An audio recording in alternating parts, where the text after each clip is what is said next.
Hello, আসসালামু আলাইকুম। সবাই কেমন আছেন? স্বাগত জানাচ্ছি আমার নতুন একটি ভিডিওতে। আশা করি ভালো লাগবে। আজকের ভিডিওতে আমি আপনাদের সাথে শেয়ার করব আম কয়েকদিন আগে আমার বাসায় গেস্ট এসেছিল। বেশ কয়েকটি স্বামী কাবাব বানিয়েছিলাম, গরুর বিফ স্বামী কাবাব। সো ভাবলাম একটু ভিডিও করে নিই আর আপনাদের সাথে শেয়ার করি আমি কিভাবে খুব সহজে একদম খুব অল্প পরিমাণের উপাদান দিয়ে বাসায় কিভাবে স্বামী কাবাবগুলো রেডি করি আর ফ্রোজেন করি। সামনে যেহেতু কোরবানি ঈদ আসতেছে তাহলে গরুর কাবাব, মাংস এগুলো তো খাওয়াই হবে। এই সুযোগে আমি ঈদের আগে এই রেসিপিটা শেয়ার করলাম। আশা করি ভালো লাগবে। আর যদি ভালো লেগে থাকে অবশ্যই কমেন্টস করে জানাবেন। আর ছোট্ট রিকোয়েস্ট, আমার চ্যানেলটিকে সাবস্ক্রাইব করবেন। যারা এখনো সাবস্ক্রাইব করেননি প্লিজ সাবস্ক্রাইব করে দিবেন। আমাকে সহযোগিতা করবেন। এখানে আমি নিয়েছি গরুর মাংস আর ডাল ভিজানো সেম মাপের করেই নিয়েছি আমি। ২ টাই সেম বাটিতে করে আমি সেম মাপের করে নিয়েছি। আগে যেহেতু আমি বানাতাম, আগে এক ধরনের বানাতাম যে মাংসের ৩ ভাগের ১ ভাগ ডাল দিতাম। সো বাট কেন জানি আমার সেটা ভালো লাগতো না, যে মানে মাংস লাগতো সব একদম ওরকম। এজন্য আমি বেশ কয়েকবার ট্রাই করেছি মাংস আর ডাল সমান পরিমাণে দিয়ে ট্রাই করে দেখেছি। আমার কাছে কিন্তু অনেক বেশি মজা লেগেছিল।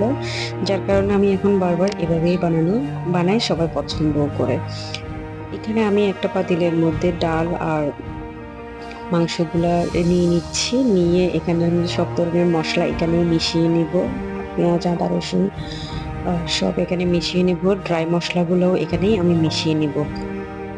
আমার এই ধরনের নিয়ম হয়তো সবার পছন্দ নাও হতে পারে, বাট আমার অনেক পছন্দ হয়, বাসার সবাই পছন্দ করে। যার কারণে এভাবে বানিয়ে আমি প্রায় সবসময় এটা ফ্রোজেন করে রাখি, যাতে গেস্ট আসার সাথে সাথে আমি দিয়ে দিতে পারি। আমি অনেকগুলো একসাথে বানায় রাখি, ফ্রিজে রেখে দিই। তেমন কোনো নষ্টও হয় না। ঠিক একদম সেম থাকে। ১ মাস ২ মাস পর্যন্ত থেকে যায় আমার।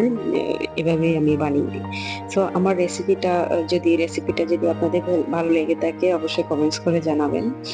আর যদি কোনো ধরনের ভুল ত্রুটিও হয়ে থাকে সেটাও কমেন্টস করে জানালে আমি খুব খুশি হব। সো এভাবে আমি সব মসলাগুলো দিয়ে একটু সয়া সস দিয়ে দিলাম। সাথে তেল দিব। সরিষার তেল দিয়ে ভালোমতো মেখে আমি একটু পরিমাণ মতো গরম পানি দিয়ে চুলার উপর তুলে দিব। একদম মিহি করে সেদ্ধ করে নিব। একদম ডাল যাতে একদম গলে যায়, মাংসটাও যাতে একদম অনেক বেশি সেদ্ধ হয়ে যায়। ওই পরিমাণ পর্যন্তই আমি সেদ্ধ করতে থাকবো। য অতটুকু পরিমাণেই আমি পানি দেব। আমি আবার এখানে গরম পানি দিব। গরম পানি দিলেই ভালো হয়।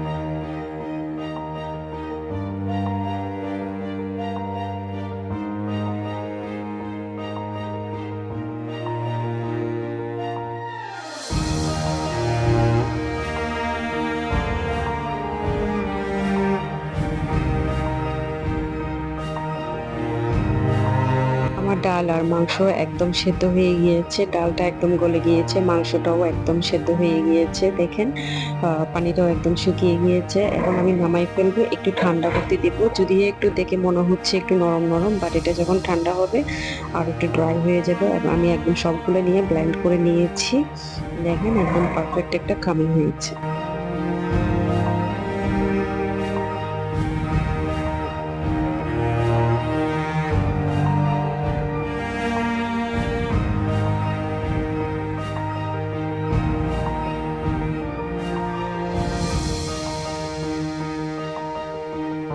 এখন আমি দিয়ে দিব অনেকগুলো ধনিয়া পাতা, পেঁয়াজ বেরেস্তা করে রেখেছি এটা, আর একটু গরম মসলা দিব, একটা ডিম ফেটে দিব।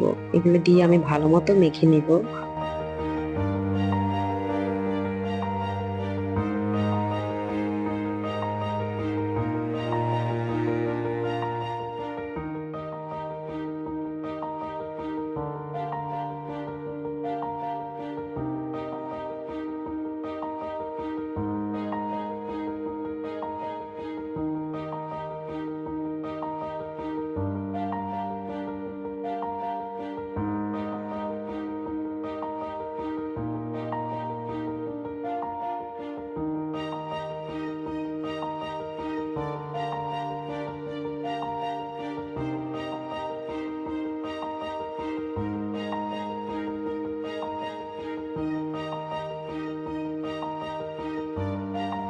আমার মাখানো শেষ। যদি একটু নরম মনে হয় সেখানে আমি একটু ব্রেড ক্রাম্ব অথবা বিস্কিটের গুঁড়া দিয়ে দিব।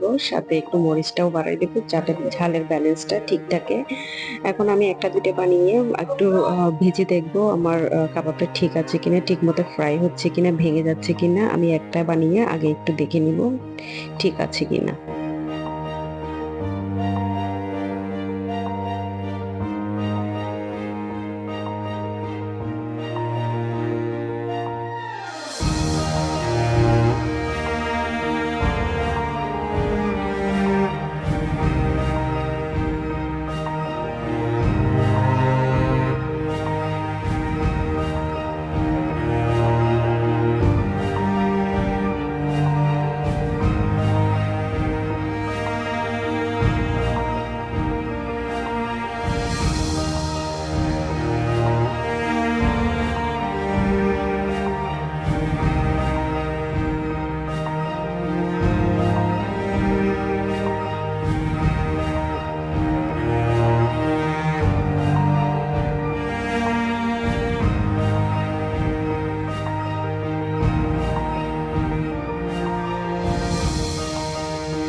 আলহামদুলিল্লাহ আমার কাবাব একদম পারফেক্টলি হয়েছে, কোনো ভেঙে যায় না, একদম পারফেক্টলি উপরের অংশটাও ক্রিস্পি হয়েছে।